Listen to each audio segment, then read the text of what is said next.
मेरे प्यारे दोस्तों, माताओं और बहनों, आप सबको शलोम अर्थात शांति मिले। मैं आज आप सबको बाइबल की सच्चाई बताने जा रहा हूँ, जो आपको शायद ही मालूम हो। तो आइए शुरू करते हैं। क्या आप जानते हैं कि बाइबल के अनुसार कौन से दिन में आराधना करना चाहिए? आइए बाइबल के मुताबिक देखते हैं कि हमारे मसीहा ने अपने चेलों के साथ सब बात माना। उन्होंने कभी भी रविवार या संडे नहीं माना। बाइबल ज्ञानी लोग कहते हैं कि मसीहा का पुनरुत्थान रविवार को हुआ है, इसलिए संडे या रविवार को आराधना करते हैं।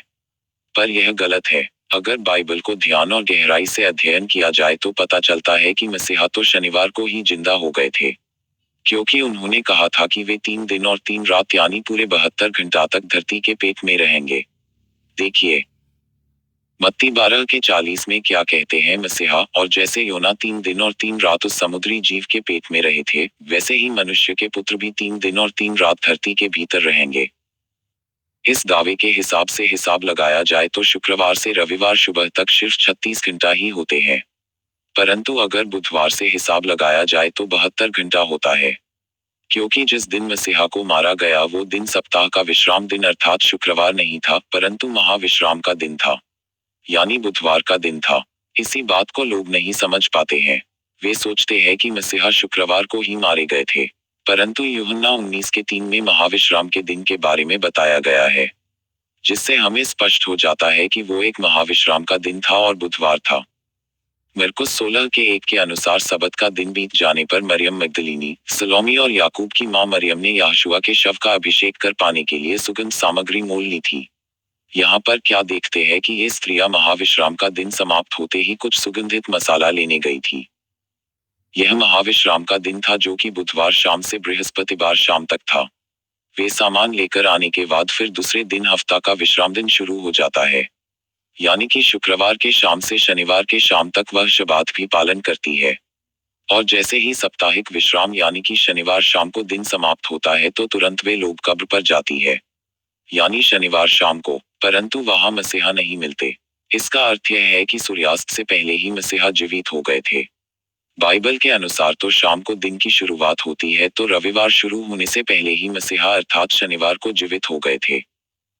रविवार में आराधना करने की परंपरा तो पहले नहीं था, यह तो 325 ईस्वी सन में पोप कॉन्स्टेंटीन ने शुरू किया था। उससे पहले तो 12 चेले और उनके चेले सब सब्बात यानी 7वें दिन को ही मानते थे। अजीब बात है, मसीहा और उनके चेले सबात मानते थे और आज के ईसाई लोग अर्थात हफ्ता का पहला दिन रविवार यानी सूर्य का दिन मना रहे हैं। इतिहास बताता है कि पोप कॉन्स्टेंटीन ने ही 325 ईस्वी सन काउंसिल ऑफ लाओडिसिया के द्वारा सब्बात को संडे में बदल दिया था। तब से लेकर आज तक सभी ईसाई लोग रविवार ही आराधना करते हैं, जो कि गलत और बाइबल के खिलाफ में है। उत्पत्ति 2:1-3 में लिखा है, यूं आकाश और पृथ्वी और उनकी सारी सेना का बनाना समाप्त हो गया, और एलोहिम ने अपना काम जिसे वे करते थे 7वें दिन समाप्त किया, और उन्होंने अपने किए हुए सारे काम से 7वें दिन विश्राम किया।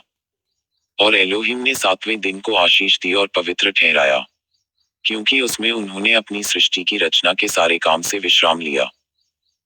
वैसे तो सृष्टिकर्ता को थकने या आराम करने की कोई जरूरत नहीं होती, परंतु वो हमें बताना चाहते हैं कि हम उनका अनुसरण करें। वो चाहते हैं कि हम भी विश्राम करें। सोचने की बात यह है कि सृष्टिकर्ता खुद ही 7वें दिन में अपने कार्यों को रोक देते हैं और विश्राम करते हैं, और उसके बाद सारे भविष्यद्वक्ता लोग और जितने भी संत हुए, सभी ने विश्राम दिन का पालन किया, यहाँ तक कि मसीहा ने, जो हमारे उद्धारकर्ता भी है, वो खुद अपने चेलों को लेकर हर एक विश्राम दिन में यहूदियों के महासभा में जाते थे और चेलों को सिखाते थे कि शब्बात कैसे मनाना चाहिए। फिर उनके स्वर्गारोहण हो जाने के बाद चेले लोगों ने भी विश्राम दिन का प्रतिपालन किया। पौल, जो हमारे लिए एक जीवित उदाहरण है, वे भी विश्राम दिन मानते थे। देखिए प्रेरित 16 अध्याय के 13वें पद पर क्या लिखा है।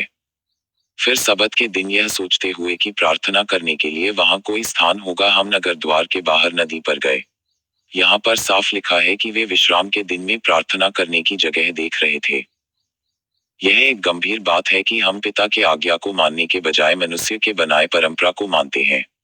मृत्यु के बाद हमारा हिसाब किताब तो स्वर्गीय पिता को ही देना है, फिर क्यों हम मनुष्य के बनाए रीतियों को माने। इसलिए मैं आज कहना चाहता हूं कि आप जो रविवार संडे यानी सूर्य के दिन में आराधना करते हैं, वो एक मूर्ति पूजा और चौथे आज्ञा का उल्लंघन है। देखिए चौथे आज्ञा में क्या लिखा है। निर्गमन 20:8 से 10 तक। सबत को एक विशेष दिन के रूप में मानने का ध्यान रखना।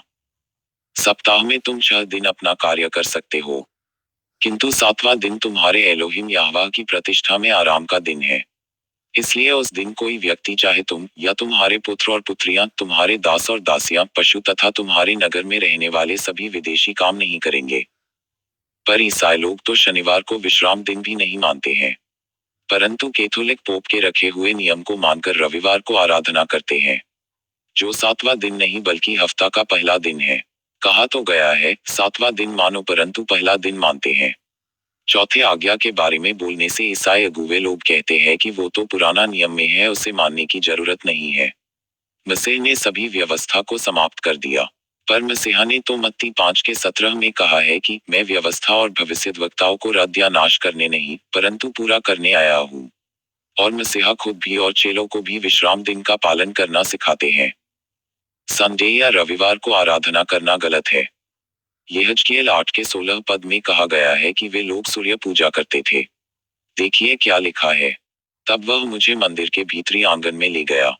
उस स्थान पर मैंने 25 व्यक्तियों को नीचे झुके हुए और पूजा करते देखा। वे बरामदे और वेदी के बीच थे, किंतु वे गलत दिशा में मुंह किए खड़े थे। उनकी पीठ पवित्र स्थान की ओर थी। वे सूर्य की पूजा करने के लिए नीचे झुके थे। तो देखा आपने, संडे में आराधना करना तो सूर्य पूजा करने जैसा है। इसमें हमारे स्वर्गीय पिता को दुख होता है और क्रोध भी आता है। इसलिए अभी मौका है प्रियो, अपने पापों को मान लो और हमारे अनुग्रहकारी उद्धारकर्ता यहोशुआ के पास आ जाओ। अभी अनुग्रह का समय है, संभव है वो माफ करके आप सबको उद्धार और मुक्ति दे दे। आशा है आपको समझ में आया होगा। अगर आपको सच्चाई पर चलना है तो हमसे आप हमारे व्हाट्सएप नंबर में संपर्क कर सकते हैं। हमारा नंबर है 9148044247। सबको शांति मिले। शालोम, आपका मित्र, बैंगलोर से।